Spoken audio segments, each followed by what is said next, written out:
Hey, what is going on, guys? My name is D-Free. Welcome back to another Dokkan video. This time around, I'm going to go ahead and talk just a little bit about dodge because I feel like I didn't do dodge justice, and I'm going to clear up a couple of inconsistencies that I may have had in my previous video where I was talking about attacks, or additional attacks, excuse me, and critical hits.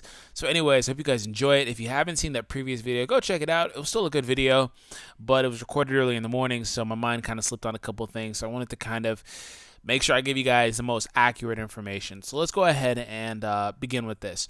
So dodge, right? I explained how intelligence units get dodge for free, 5 dodge, good. And then I said basically from there, there's not really much of a point to give anybody else dodge, which I do full-heartedly stand for. Like 99.9% of the time, there is no reason to give anybody dodge. I'm sorry. Dodge just is not that very good of an ability, but it is useful in the scenarios where the character does dodge it and on blocking units. That is the main thing I did not talk about in the previous video. Let me go ahead and say one more thing here. If it comes down to it, obviously you're going to focus on specific units in your team. You may even spread your orbs out. Fine, right? You're going to start gradually opening paths for units if you get duplicates, so on and so forth. As your box progresses, you'll put orbs into more units. But if dodge is only truly useful, 99.9% of the time, I'm going to say that, on blocking units who don't really have any offensive value, there's not much of a point to even put orbs into them in the first place. Just going to flat out say that. So there are a few examples I have for you guys. LR Piccolo, right? I've started building him up a little bit just because, I had some dupes, I had nothing better to do with the orbs.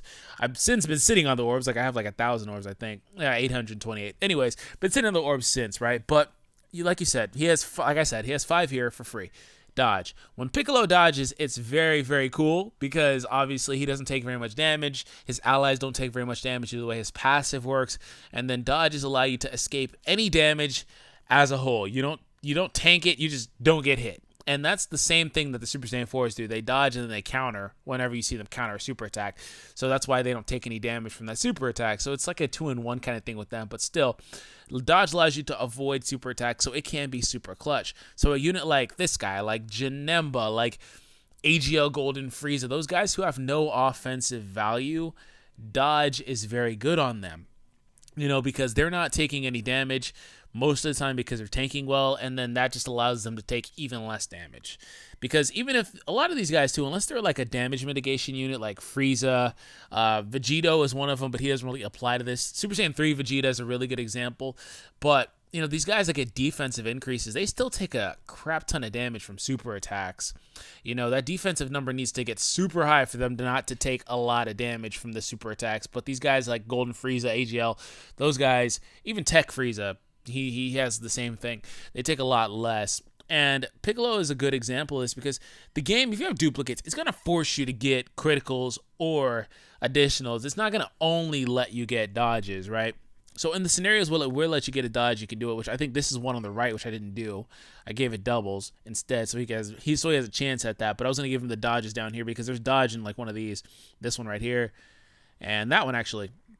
The dodge is heavy down here, apparently. So regardless, I wanted to say that, as far as it comes down to, with dodges, it's weird because Super Vegito and Vegito Blue do counter.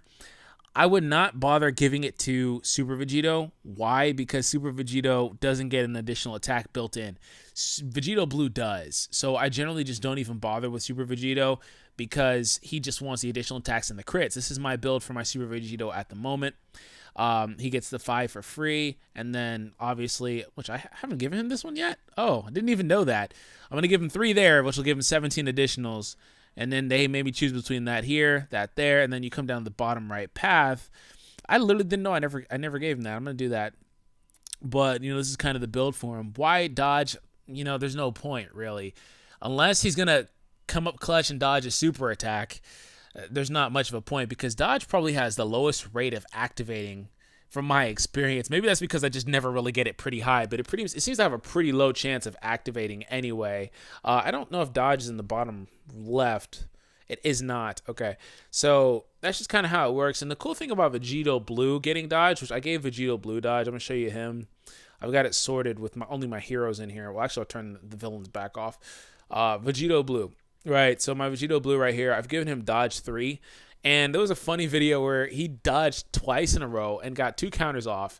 Or no, he dodged a super attack. Does not counter on the super attack, but he does avoid all damage. And with a defensive improvement to the point that this guy has right now, with his defensive mitigation and the passive minus 30%, he tanks with the best of them, for one. I'm going to realign this a little bit. I'm probably going to take some of those additionals off and give him more crits because he already has a chance at getting up to 4 additional attacks, I believe, at this point. So Vegito Blue, just you don't need to feed all that into additional attacks. So when it gives you a choice to choose between dodge and additionals, you can feed that into dodge and it will be viable on him because he takes a little bit more than Super Vegito, but not that much. And then on top of that, when he gets a chance, he can dodge a super attack if he's in there, because the thing about the Vegito units is you want to throw them in hordes of attacks so they can get those counters off. If a super attack is in there, then it's kind of like, oh, okay, well, I got 4 counters, cool, but I still took 80,000 damage. So if the dodge is in there, that's good. So I hope I explained that. As far as the debate between additionals and criticals, my whole thing was, as you see from my units here, why not do both? If you have the units, if you have duplicates, whatever, give them a blend. If not, you don't really have, this isn't really a debate for you if you don't have duplicates, because it's only going to let you get one of them either way, you know, because the free one, the +5 when they're on the top left path. So give them a blend of it. It varies per unit. You know, like I said in the previous video, the units that are generic hard hitters, I'd focus more on criticals. It's kind of weird. Guys that debuff and have stacks and stuff, I'd focus more on additional attacks. I think I said in the previous video, which was a mistake, I didn't mean it that way, but I think I said critical hits on average hit for more damage. I didn't mean it that way. I meant that the problem is additional attacks are not guaranteed to be supers. So the critical hits, when you get the ability versus when you get the ability for additionals, is going to be more likely to happen. You know, obviously more reliable is the better word, because it's going to proc the way it's supposed to. So it just comes down to the individual units. Play with your builds. You can refund these. It costs 10 stones, but you can refund these stars. And it won't give you the auras back, but if you make the wrong decision, you can go ahead and refund it here, which is, was this it? Yeah, there it is. It will cost me 10 stones, and it'll give me that back, and I can give him the other ability here on the star, which would be additional. So anyways, hope you enjoyed it. I hope that was more of a concise way to understand this. The potential system, just like I said, just varies on your units and what you have available. So I hope you enjoyed it. Have an awesome day. Thank you for tuning in. Peace, guys.